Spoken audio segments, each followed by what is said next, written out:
Well, hello again, Astro Patio friends and followers. I'm going to keep you informed on new equipment like I said I did, and I've just purchased this. This was my own decision to get it, and we're going to see what it is. But it is the Explore Scientific Reflex Sight, and it's a new product that they've got, and if anybody is aware of what a Telerad is, it's their version of a Telerad.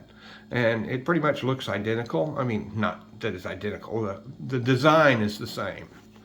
So anyway, it's got the 3 adjustment knobs for collimation to, not collimation, but alignment to where your telescope's pointing.